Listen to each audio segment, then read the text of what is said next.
Hi friends, പുതിയൊരു വീഡിയോയിലേക്ക് എല്ലാവർക്കും സ്വാഗതം. അങ്ങനെ ബാലേന്ദ്രൻ അനിയനയോട് പറയാണ്, ഇനി ആരെങ്കിലും നീ ആരാണെന്ന് ചോദിച്ചിട്ടുണ്ടെങ്കിൽ ബാലേന്ദ്ര മേനോൻ്റെ മകളാണെന്ന് പറഞ്ഞാൽ മതി എന്ന് പറയുകയാണ്. ഇത് കേട്ടിട്ട് അനിയനെ പൊട്ടിക്കറിയാണ്. ഇനി എൻ്റെ കാര്യങ്ങൾ എല്ലാം നോക്കണം, എൻ്റെ മരുന്ന്, എൻ്റെ ഭക്ഷണം, എൻ്റെ ഡിസിപ്ലിൻ ഇതെല്ലാം നീ നോക്കണം എന്ന് പറയുകയാണ്. അപ്പോൾ അനിയനെ ഇങ്ങനെ തലയാട്ടാണ്. അതിന് ശേഷം പറയുന്നുണ്ട്, ഇനി പൊക്കോ, പിന്നെ എൻ്റെ കാര്യങ്ങൾ മറക്കാതെ നോക്കണം, ഞാൻ വിളിക്കുമ്പോൾ വന്നേക്കണം കേട്ടോ എന്ന് പറയുകയാണ്. അങ്ങനെ അലീന പോവുകയാണ്. അതിനുശേഷം വീണ്ടും ബാലേന്ദ്രൻ വിളിക്കുന്നുണ്ട്, അതേ പലരും യുദ്ധത്തിന് വന്നേക്കാം, അപ്പോൾ മനസ്സിട്ടാതെ എൻ്റെ കൂടെ നിന്നേക്കണം കേട്ടോ എന്ന് ചോദിക്കുകയാണ്. അപ്പോൾ അലീന എന്ന് പറയും കേട്ടോ. എന്നാൽ പോയിക്കോ, എൻ്റെ കാര്യങ്ങൾ നോക്കാനായിട്ട് ഞാൻ വിളിക്കുമ്പോൾ വന്നോ എന്ന് പറഞ്ഞിട്ട് പറഞ്ഞയക്കുകയാണ്. അങ്ങനെ ബാലേന്ദ്രൻ്റെ അടുത്തുനിന്ന് അലീന താഴേക്ക് വരുമ്പോൾ എല്ലാവരും ഇങ്ങനെ നോക്കി നിൽക്കുകയാണ് കേട്ടോ അലീന വരുന്നത്. അലീന വേറെ റൂമിലേക്ക് പോകുമ്പോഴത്തേനും വൈജയന്തി അവിടെ നിൽക്കടി എന്ന് പറയുകയാണ്. അപ്പോൾ ബാലേന്ദ്രനെ കണ്ടോ? കണ്ടു. എന്നിട്ട് പോകുന്ന കാര്യം പറഞ്ഞു? പറഞ്ഞു. അപ്പോൾ എന്ത് പറഞ്ഞു? എന്നോട് ഇവിടെ നിന്ന് പോകണ്ട, ഇവിടെ തന്നെ നിൽക്കണം എന്ന് പറഞ്ഞു എന്ന് പറയാം കേട്ടോ. അപ്പോൾ ദേഷ്യം വന്നിട്ട് വൈജയന്തി പറയും, അതൊക്കെ ബാലേന്ദ്രൻ അങ്ങനെ പലതും പറയും, പക്ഷേ നീ അതൊന്നും കാര്യമാക്കണ്ട, നീ ഇന്ന് തന്നെ പോയിക്കോ, എനിക്കിപ്പോൾ തൽക്കാലം നിൻ്റെ സേവനമൊന്നും ആവശ്യമില്ല, നീ ഇവിടെ ഒരു ദിവസം പോലും നിൽക്കുന്നത് എനിക്കിഷ്ടമല്ല എന്ന് പറയാം കേട്ടോ. ബാലേന്ദ്ര സാർ ഇവിടെ നിൽക്കാനാണ് എന്നോട് പറഞ്ഞത്, ബാലേന്ദ്ര സാറിൻ്റെ കാര്യങ്ങളൊക്കെ ഇനി എന്നോട് നോക്കാനാണ് പറഞ്ഞിരിക്കുന്നതെന്ന് പറയാം കേട്ടോ. അപ്പോൾ വൈജയന്തി പറയുകയാണെ, അതങ്ങനെ പറഞ്ഞോട്ടെ, പക്ഷേ ഇത് നീ കാര്യമാക്കണ്ട, നീ എന്തായാലും ഇവിടെ നിൽക്കണ്ട എന്ന് പറയാം കേട്ടോ. അപ്പോൾ അലീന ഒന്നും ഇണ്ടാതെ ഇങ്ങനെ എന്ത് ചെയ്യണമെന്ന് അറിയാതെ നിൽക്കുകയാണ്. അപ്പോൾ പറഞ്ഞത് കേട്ടല്ലോ, ഇന്ന് തന്നെ ഇവിടുന്ന് പൊക്കോ എന്ന് പറയാം കേട്ടോ. അപ്പോഴേക്കും മുകളിൽ നിന്ന് ബാലേന്ദ്രൻ വിളിച്ച് പറയണം, അത് പറയാം നീ ആരടി ചോദിക്കുകയാണ്. അപ്പോൾ പെട്ടെന്ന് തന്നെ ബാലേന്ദ്രൻ അവിടെ മുകളിൽ നിന്നിട്ട് ഇതൊക്കെ കേൾക്കുന്നുണ്ടായിരുന്നു. അപ്പോൾ പിള്ളേരെല്ലാവരും കൂടെ വന്നിട്ട് ഇങ്ങനെ ബാലേന്ദ്രൻ നോക്കുകയാണ് കേട്ടോ മുകളിൽ നിന്ന്. അപ്പോൾ ബാലേന്ദ്രൻ പറയാണ്, അവളോട് പോകാൻ പറയാനായിട്ട് നീ ആരാണെന്ന് ചോദിക്കുകയാണ്. അപ്പോൾ നമ്മളെ വൈജയന്തി പറയും, എനിക്കിപ്പോൾ തൽക്കാലം ഒരു ജോലിക്കാരിൽ ആവശ്യമില്ല, വീട്ടുപണിക്കാണെങ്കിലും അമ്മേൻ്റെ കാര്യങ്ങൾ നോക്കാനാണെങ്കിലും എനിക്ക് ചെയ്യാവുന്നതേ ഉള്ളൂ എന്ന് പറയാം കേട്ടോ. ആണോ? അപ്പോൾ ദേ അലീനെ, നിന്നോടിപ്പോൾ തുടങ്ങി ഞാനൊരു കാര്യം പറയാണ്, നീ ഇന്നു മുതൽ ഈ വീട്ടിലെ വീട്ടുപണി ചെയ്യണ്ട, ഹോം നേഴ്സിൻ്റെ ജോലി മാത്രം നീ ചെയ്താൽ മതി എന്ന് പറയാം കേട്ടോ. അപ്പോൾ അലീന ഇങ്ങനെ വൈജയന്തിനെ നോക്കണം. വൈജയന്തി ദേഷ്യത്തോടു കൂടിയിട്ട് അലീനെ നോക്കുകയാണേ. ദേ ഞാൻ പറഞ്ഞത് ഒരു വാക്ക് പോലും തെറ്റാതെ നീ അനുസരിച്ചേക്കണം, എൻ്റെ അമ്മയുടെ കാര്യം മാത്രം നീ നോക്കിയാൽ മതി. പിന്നെ ഇവളെ ഇവിടെ നിന്ന് പിരിച്ചു വിടാനായിട്ട് നിങ്ങൾ ആരെങ്കിലും ശ്രമിച്ചിട്ടുണ്ടെങ്കിൽ 50,000 രൂപ കൊടുത്ത് ഞാൻ ഇവളെ എൻ്റെ ജ്വല്ലറിയുടെ മാനേജറാക്കി മാറ്റും എന്ന് പറയുകയാണേ. അപ്പോൾ വൈജയന്തി ആകെ ഞെട്ടിപ്പോവുകയാണ്. അതിനുശേഷം ബാലേന്ദ്രൻ പറയുന്നുണ്ട്, പിന്നെ അലീനനെ ശത്രുക്കളായി കാണുന്ന എല്ലാവരും എൻ്റെ ശത്രുക്കളായിരിക്കും, ഇവളെ ഈ വീട്ടിൽ നിന്ന് ആരെങ്കിലും പറഞ്ഞയക്കാൻ ശ്രമിച്ചിട്ടുണ്ടെങ്കിൽ ആ നിമിഷം ഞാനും ഈ വീട്ടിൽ നിന്ന് ഇറങ്ങി പോകുമെന്ന് പറയുകയാണ്. ഇതൊന്നും മനസ്സിലാവാണ്ട് ആകെ ഞെട്ടിത്തരിച്ച് നിൽക്കുകയാണ്. രോഹിത്താണെന്നുണ്ടെങ്കിൽ ഇതൊക്കെ കേട്ടിട്ട് ആകെ പുച്ഛഭാവത്തിൽ നിൽക്കുകയാണ്. അലീന ഒന്നും മിണ്ടാതെ വൈജയന്തിനെ ഇടയ്ക്കിടയ്ക്ക് നോക്കുന്നുണ്ട്. വൈജയന്തി ആണെങ്കിൽ ദേഷ്യത്തോടുകൂടി നോക്കുകയാണ്. അപ്പോൾ ബാലേന്ദ്രൻ പറയുന്നുണ്ട്, അലീന ഞാൻ പറഞ്ഞത് കേട്ടല്ലോ, നീ ഇവിടുത്തെ ജോലിയൊന്നും വീട്ടുപണിയൊന്നും ചെയ്യണ്ട എന്ന് പറഞ്ഞിട്ട് പോവുകയാണ്. ഇതേ സമയം മനു ആണെന്നുണ്ടെങ്കിൽ ആകെ ടെൻഷൻ അടിച്ച് നിൽക്കുകയാണ്. അപ്പോൾ മുത്തശ്ശി പറയുന്നുണ്ട്, ആ വൈജ കാരനാണ് അലീന ഇവിടുന്ന് പോകുന്നത്, കണ്ടില്ലേ, ആ ബാഗൊക്കെ പാക്ക് ചെയ്ത് നിൽക്കുകയാണ് പാവം എന്ന് പറയുകയാണ്. അപ്പോൾ ആൻറ്റി മനസ്സ് വെച്ചാൽ ഇവിടുത്തെ പ്രശ്നങ്ങളൊക്കെ തീരാവുന്നതേ ഉള്ളൂ എന്ന് പറയുമ്പോഴേക്കും അലീന ഡോറ് തുറന്ന് വരികയാണ് കേട്ടോ. വന്ന വഴിക്ക് എന്നെ ആകെ വിഷമിച്ച് അങ്ങോട്ട് മാറി നിൽക്കുകയാണ്. അപ്പോൾ അലീനയുടെ മുഖം കാണുമ്പോൾ മനസ്സിലാവും എന്തോ സംഭവം ഉണ്ടെന്ന്. അപ്പോൾ മനു ചെന്നിട്ട് ചോദിക്കുകയാണ്, എന്താ അലീന, അങ്കിളിനെ കണ്ടു, അങ്കിൾ എന്ത് പറഞ്ഞു? പോകുന്ന കാര്യം പറഞ്ഞു? പറഞ്ഞു. അപ്പോൾ എന്ത് പറഞ്ഞു എന്ന് ചോദിക്കുകയാണ്. അപ്പോൾ പറയുന്നുണ്ട്, അങ്കിൾ എന്നോട് പോകണ്ടെന്ന് പറഞ്ഞു എന്ന് പറയാണ്. പോകണ്ടെന്ന് പറഞ്ഞു? അപ്പോൾ നീ എന്ത് പറഞ്ഞു? ഞാൻ പറഞ്ഞു എനിക്ക് പോകണം, മേഡത്തിന് ഇഷ്ടമല്ല ഞാനിവിടെ നിൽക്കുന്നതെന്ന് പറയും. അപ്പോൾ മേഡം പറയണതാണോ, മേഡമാണോ ഇപ്പോൾ വയ്യാത്തത്, എനിക്കാണോ വയ്യാത്തത്, ഞാനാണോ ഇവിടെ കാര്യങ്ങൾ അന്വേഷിക്കുന്നത്, മേഡാണോ എന്ന് ചോദിച്ചു. അപ്പോൾ മേഡത്തിന് ഇഷ്ടമില്ലാതെ ഞാൻ എങ്ങനെ ഇവിടെ നിൽക്കുമെന്ന് ചോദിച്ചപ്പോൾ, ഇനി മുതൽ എൻ്റെ കാര്യങ്ങൾ നീ നോക്കണം, എൻ്റെ എല്ലാ കാര്യങ്ങളും, അതായത് ഭക്ഷണം അതുപോലെ കെയറിങ്ങും മരുന്നും ഒക്കെ ഞാൻ തന്നെ നോക്കണം എന്നാണ് പറഞ്ഞത് എന്ന് പറയട്ടോ. അപ്പോൾ മാത്രമല്ല മുകളിൽ നിന്നിട്ട് വേറൊരു കാര്യം കൂടെ പറഞ്ഞു, ഞാൻ ഇവിടുന്ന് പോയിട്ടുണ്ടെങ്കിൽ ആ നിമിഷം സാറ് ഇവിടുന്ന് പോകുമെന്ന് പറഞ്ഞു എന്ന് പറയട്ടെ. അങ്ങനെ പറഞ്ഞോ എന്ന് മനു ചോദിക്കുകയാണ്. അതെ, മുത്തശ്ശിയും പറയാനിട്ട് അങ്ങനെ പറഞ്ഞോ അവൻ ചോദിക്കും. അതെ അങ്ങനെയൊക്കെ പറഞ്ഞു അപ്പോൾ മേഡത്തിന് ഇഷ്ടമല്ലാതെ എനിക്ക് ഇവിടെ പിടിച്ച് നിൽക്കാൻ പറ്റില്ല എന്ന് പറയുമ്പോൾ ആരാണ് ശമ്പളം തരുന്നത് അവർ പറയുന്നത് അനുസരിച്ചാൽ മതി എന്നൊക്കെയാണ് സാറ് പറഞ്ഞത് എന്ന് പറയും. അപ്പം മനുവിനൊന്നും മനസ്സിലാവുന്നില്ല കേട്ടോ. അപ്പം മനു എന്തായാലും പറയും, എന്തായാലും നിന്നോട് പോകണ്ടെന്ന് പറഞ്ഞല്ലോ, അപ്പോൾ പിന്നെ നീ പോകണ്ടെന്ന് പറയും. അപ്പം അലീന പറയാണ്, പക്ഷേ എങ്ങനെയാണ് ഞാൻ മേഡത്തിന് ഇഷ്ടമില്ലാതെ ഇവിടെ നിൽക്കുക? പിന്നെ മോളി വന്നിട്ട് ഒരു കാര്യം കൂടെ പറഞ്ഞു, ഇനി മുതൽ ഈ വീട്ടിലെ ജോലികളൊന്നും ഞാൻ ചെയ്യേണ്ട, മുത്തശ്ശേരിയും അതുപോലെ തന്നെ സാറിൻ്റെ കാര്യം മാത്രം നോക്കിയാൽ മതി എന്നാണ് പറഞ്ഞതെന്ന് പറയും കേട്ടോ. അപ്പോൾ ഇനിയിപ്പോൾ ആൻറ്റീൻ്റെ ഒരു ഇതൊക്കെ കാണാം അവിടെ നിന്ന് മനു പറയുമ്പോൾ അവിടെ വീറ് പോലെ കടിച്ചു കൊല്ലും എന്ന് പറയും.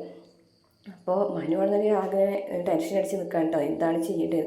എന്തായാലും നീ ഒരു കാര്യം ചെയ്യും, ഇവിടെ നിന്ന് നോക്ക്. എന്തായാലും അങ്ങോട്ട് പറഞ്ഞതല്ലേ നിന്നോട് ഇവിടെ നിൽക്കാൻ, ഇതൊരു തടവറയൊന്നും അല്ലല്ലോ, എപ്പോൾ വേണമെങ്കിലും പോകാം പോകാതിരിക്കാം, തീരുമാനം എടുക്കേണ്ടതും എടുക്കാതിരിക്കേണ്ടതും നീ തന്നെയാണ് എന്നൊക്കെ പറയാൻ കേട്ടോ. എന്തായാലും അങ്കിള് എനിക്ക് അങ്കിളുടെ സംസാരത്തിൽ നിന്നും ഒരു കാര്യം മനസ്സിലായി, ആൻറ്റീൻ്റെ കൂടെ ജീവിക്കാനായിട്ട് ഇനി അങ്കിളിന് താല്പര്യമില്ല. പക്ഷെ അതിന് കാരണം എന്താണെന്ന് അതറിയില്ല. എന്തായാലും അങ്കിളുടെ മനസ്സിൽ എന്തൊക്കെയോ കിടന്ന് നീറുന്നുണ്ട്, അത് ഉറപ്പായിട്ടുള്ള കാര്യമാണ് എന്ന് മനു പറയുന്നുണ്ട്. ഇതിപ്പോൾ ശരിക്കും പെട്ടത് ഞാനാ, എനിക്ക് പോകാനും പോകാതിരിക്കാനും പറ്റുന്നില്ലാത്തൊരവസ്ഥയായി. അപ്പം മനു വന്ന് പറയും, നീ ടെൻഷൻ അടിക്കണ്ട, നീ തൽക്കാലം ഇവിടെ നിന്ന് നോക്ക്, പ്രശ്നങ്ങളൊന്നുമില്ലല്ലോ, അങ്കിൾ പറയുന്നത് അനുസരിച്ച്, അങ്കിളിലല്ലേ നിനക്ക് ശമ്പളം തരുന്നത്, നീ ശമ്പളം തരുന്ന ആൾക്കാർ പറയുന്നതനുസരിക്കാനല്ലേ പറഞ്ഞത്, അങ്കിൾ പറയുന്നതനുസരിച്ചാൽ മതി. ഈ വീടിന് ഇപ്പോൾ ഏറ്റവും കൂടുതൽ എന്നെ ആവശ്യമുള്ളത് ഈ സമയത്താണെന്നാണ് സാറ് പറഞ്ഞത് എന്ന് പറയും.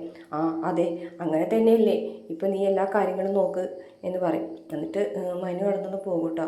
അപ്പം മുത്തശ്ശി പറയും, മോളെ, മനു പോയിട്ടില്ല കേട്ടോ, മനു പോകുന്നതിന് മുമ്പ് എന്നെ മുത്തശ്ശി പറയുന്നുണ്ട്, എന്തായാലും ബാലേന്ദ്രൻ പറയുന്നത് കേൾക്ക്, വായിച്ച പറയുന്നത് ഇപ്പോൾ തൽക്കാലം മോളനുസരിക്കേണ്ട എന്ന് പറയും കേട്ടോ. അപ്പോൾ നമ്മളെ മനു വന്ന് പറയുന്നുണ്ട്, നീ ടെൻഷൻ അടിക്കൊന്നും വേണ്ട, ഇനിയിപ്പോൾ പോകണമെന്ന് തോന്നിയാൽ പോകാമല്ലോ, എന്തെങ്കിലും പ്രശ്നം ഉണ്ടെങ്കിൽ, വലിയ പ്രശ്നമുള്ള കാര്യമൊന്നും അല്ലത്, നീ ഇവിടെ നിൽക്ക് കുറച്ച് ദിവസം കൂടി എന്ന് പറയുകയാണ്.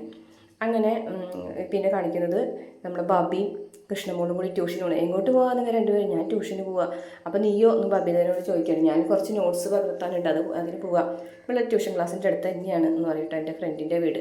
അപ്പോൾ പോകുന്ന വഴിക്ക് കൃഷ്ണമോള് ദൈവത്തെ ഓർത്ത് അച്ഛനോട് പ്രശ്നം ഉണ്ടാക്കരുതിട്ടാന്ന് പറഞ്ഞിട്ടാണ് പോകുന്നത്.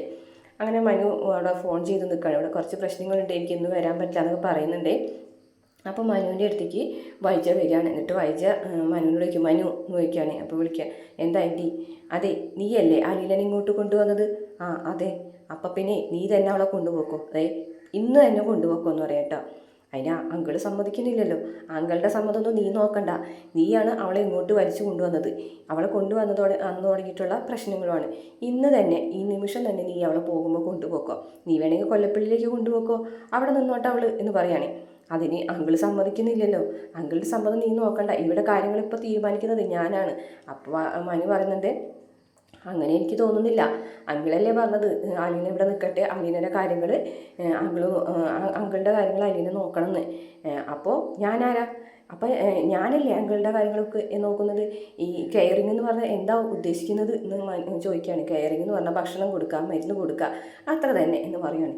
ഇത് ഇങ്ങനെ വിടാൻ ഞാൻ തീരുമാനിച്ചിട്ടില്ല എന്ന് പറയും കേട്ടോ. അപ്പം യുദ്ധം തുടങ്ങിക്കഴിഞ്ഞു എന്നിങ്ങനെ പറയുന്നുണ്ടേ. അങ്ങനെ നമ്മളെ വൈജയൻ്റെ അകത്തേക്ക് ചെല്ലുമ്പോൾ രോഹിത് പറയാം, അമ്മേ ഇതെങ്ങനെ ശരിയാവും? എന്ത്? അല്ല, അച്ഛൻ മുകളിലല്ലേ താമസിക്കുന്നത്, ഇനിയിപ്പോൾ എൻ്റെ കാര്യം ഇങ്ങനെ? നീ ഇനി അച്ഛൻ്റെ റൂമിലല്ലല്ലോ. അല്ല, എൻ്റെ റൂമിൻ്റെ തൊട്ടടുത്തല്ലേ അച്ഛൻ്റെ റൂം, ഞാനിനി അച്ഛൻ്റെ മുന്നിൽ കൂടെ പോകുകയും വരികയും വേണ്ടേ? എൻ്റെ പ്രൈവസി അത് ബാധിക്കില്ലേ എന്ന് ചോദിക്കാൻ കേട്ടോ.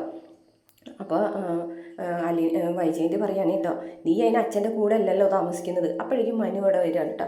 ആ മനു, നീ പോയില്ലേ ചോദിക്കാൻ. എൻ്റെ കാറിൻ്റെ കീ എടുക്കാൻ മറന്നു എന്ന് പറഞ്ഞിട്ട് വാതിൽ മുട്ടിയിട്ട് അലീനെ വിളിക്കുകയാണേ. അപ്പോൾ അതിൻ്റെ ഇടയിൽ കൂടെ രോഹിത്തിനെ ഒരു ശക്തമായിട്ടൊരു നോട്ടം നോക്കുകയാണ് കേട്ടോ. നോക്കുന്ന വഴിക്ക് രോഹിത് ഇങ്ങനെ തല കുമ്പിട്ട് നിൽക്കുന്നുണ്ട് മനുവിൻ്റെ അടുത്ത്. പിന്നെ അലീന വന്നിട്ട് ചാവി കൊടുക്കുകയാണേ. അങ്ങനെ ഒരു ചാവി വാങ്ങിച്ചതിന് ശേഷം അലീന ഇങ്ങനെ നിൽക്കുകയാണ്. അപ്പോൾ പെട്ടെന്ന് വൈജയന്തിക്കുള്ള അലീനെ കാണുമ്പോഴേക്കും ദേഷ്യം വരും. അലീന അകത്തേക്ക് പോകും കേട്ടോ. അപ്പോൾ മനു വന്നിട്ട് പറയുന്നുണ്ട്, ആൻറ്റി ഇപ്പോൾ തൽക്കാലം ആൻറ്റി ഒന്ന് ശ്രദ്ധിച്ചാൽ കൊള്ളാം, അങ്കിളിനാണ് ഇപ്പോൾ അത്ര വിഷമമുള്ള മാനസികാവസ്ഥ, അങ്കിളിന് മനസ്സിന് സന്തോഷം ഉണ്ടാക്കുന്ന കാര്യങ്ങൾ മാത്രം ചെയ്താൽ മതി. ഓ അടിയൻ എന്ന് പറഞ്ഞിട്ട് ഇങ്ങനെ കളിയാക്കണം കേട്ടോ വൈജയന്തി. അപ്പോഴേക്കും അലീന വരികയാണേ. അപ്പോൾ അലീനെ കാണുമ്പോൾ വീണ്ടും കരുതുള്ളാണ്. അപ്പോൾ പറയുന്നുണ്ട്, അതെ ഇവളിവിടെ വേണ്ടാന്ന് തീരുമാനിച്ചത് ഞാനാണെങ്കിൽ ഇവിടെ ഞാൻ ഈ വീട്ടിൽ പറഞ്ഞയക്കും, ഇവളെ വീട്ടിൽ ഞാൻ ഇവിടെ നിർത്തൂല. അപ്പോഴേക്കും കീ കൊണ്ടു കൊടുത്തിട്ടുള്ളൂ കേട്ടോ ഇപ്പോൾ. അപ്പോൾ വൈജയന്തി ആണെന്നുണ്ട് ദേഷ്യത്തോട് അലീനെ നോക്കുകയാണ്. അപ്പോൾ അലീന പറയുന്നുണ്ട്, ഞാൻ ഈ വീട്ടിൽ നിൽക്കാൻ തയ്യാറല്ല എന്ന് ഞാൻ സാറിനോട് പറഞ്ഞതാ, പക്ഷേ സാർ അനുവദിക്കാത്തത് കൊണ്ടല്ലേ. പിന്നെ ശമ്പളം തരുന്ന ആൾക്കാർ പറയുന്നതല്ലേ അനുസരിക്കേണ്ടത്, സാറല്ലേ എനിക്ക് ശമ്പളം തരുന്നത്. ആഹാ, നിൻ്റെ കിമ്പളമൊക്കെ ഞാൻ നിർത്തിക്കോളാം, ഇന്നത്തെ ഒരു ദിവസം കൂടി നീ ഇവിടെ നിന്നോ, പക്ഷേ നാളെ രാവിലെ എന്നൊരു ദിവസം ഉണ്ടെങ്കിൽ നിന്നെ ഞാൻ ഈ വീട്ടിൽ നിന്ന് പറഞ്ഞയച്ചിരിക്കും. അപ്പോൾ മനുവിന് ദേഷ്യം വരും കേട്ടോ. അപ്പോൾ ആൻറ്റി വെറുതെ സീനാക്കരുത് കേട്ടോ, എനിക്ക് എന്തിനാണ് വെറുതെ എന്നെ വാശി പിടിക്കുന്നത്. അപ്പോൾ വൈജയന്തി പറയാണ് കേട്ടോ, ഇവള് പഠിച്ച കള്ളിയാണ്, ഇവള് ഇവിടെ നിൽക്കാനായിട്ട് പലതും പയറ്റും. അപ്പോൾ ഞാൻ പോകാൻ കാരണം മേഡമാണെന്ന് പറയട്ടെ. ഞാൻ എന്ത് ചെയ്തിട്ട് നിന്നെ, ഞാൻ വന്നെന്ന് തുടങ്ങി പറയുകയാണല്ലോ എന്നെ ഇഷ്ടമല്ല എന്ന്. അതുകൊണ്ടാണ് ഞാനിവിടെ പോകാൻ തീരുമാനിച്ചത്. പക്ഷേ അങ്ങോട്ട് സാറ് പറഞ്ഞുകൊണ്ട് ഞാനിവിടെ നിൽക്കുന്നു എന്ന് മാത്രമേ ഉള്ളൂ എന്ന് അറിയാം കേട്ടോ. അപ്പോൾ വൈജയന്തി പറയുന്നുണ്ട്, അതൊക്കെ നിൻ്റെ തീരുമാനങ്ങളാണ്, പക്ഷേ നീ ഇവിടെ നിന്ന് പോകണം എന്നുള്ളത് എൻ്റെ വാശിയാണ്, എൻ്റെ തീരുമാനമാണ്. അപ്പം മനു അലീനെ, നീ ഇതൊന്നും കാര്യമാക്കണ്ട കേട്ടാ, നീ ഇവിടെ തന്നെ നിന്ന് ഇവിടുന്ന് പോകാനൊന്നും നോക്കണ്ട. ആൻറ്റി പറയുന്നൊന്നും നീ വലിയ കാര്യമാക്കി എടുക്കൊന്നും വേണമെന്ന് പറയുമ്പോൾ മനു എന്ന് പറയട്ടോ, എൻ്റെ വീട്ടിൽ നിന്നിട്ടാണ് നീ എന്നോട് കയർക്കാനായിട്ട് തീരുമാനിച്ചിരിക്കുന്നതെന്നൊക്കെ പറയട്ടോ. അപ്പം മനു പറയും, അമ്മാതിരി ഡയലോഗൊന്നും എൻ്റെ അടുത്ത് വേണ്ട കേട്ടോ. ആൻറ്റി എന്താ എൻ്റെ ഇവിടുന്ന് ഗെറ്റ് ഔട്ട് അടിക്കുമോ? ആൻറ്റി ഇവിടുന്ന് എന്നെ ഗെറ്റ് ഔട്ട് അടിച്ചിട്ടുണ്ടെങ്കിൽ കുറച്ചുകൂടെ ഞാൻ മുന്നോട്ട് വരികയുള്ളൂ, എൻ്റെ സ്വഭാവം ആൻറ്റിക്ക് അറിയാലോ എന്ന് പറയാനേ. അപ്പോൾ ദേഷ്യത്തോട് കൂടിയിട്ട് അലീനനെ തന്നെ നോക്കിക്കാണ് കേട്ടോ വൈജയന്തി. അപ്പം മനു പറയുന്നുണ്ട്, നീ പേടിക്കൊന്നും വേണ്ട, നീ ധൈര്യമായിട്ട് അങ്കിള് പറയുന്ന അനുസരിച്ച് നിന്നോ എന്ന് പറഞ്ഞിട്ട് പറഞ്ഞയക്കുകയാണ്. ആൻറ്റി വെറുതെ ഒരു സീൻ ഉണ്ടാക്കാൻ നിൽക്കരുത് ദയവ് ചെയ്തിട്ട്. പിന്നെ അങ്കിൾ എന്താണോ പറയുന്നതനുസരിച്ച് അതനുസരിച്ച് നിന്നാൽ മതി. നീ എൻ്റെ അടുത്ത് അങ്ങനെയൊന്നും പറയാൻ നിൽക്കണ്ട മനു, നീ ഇപ്പോൾ തൽക്കാലം പോകാൻ നോക്ക്. ഞാൻ പോകുക തന്നെയാണ് എന്ന് പറഞ്ഞിട്ട് മനു അവിടുന്ന് പോകും കേട്ടോ. അപ്പോൾ ഇങ്ങനെ ചിന്തിച്ച് നിൽക്കുന്ന വൈജയന്തിയെ കാണിച്ച് ഇന്നത്തെ എപ്പിസോഡ് അവസാനിക്കുകയാണ്. വീഡിയോ ഇഷ്ടപ്പെട്ട ചാനൽ സബ്സ്ക്രൈബ് ചെയ്ത് സപ്പോർട്ട് ചെയ്യണേ.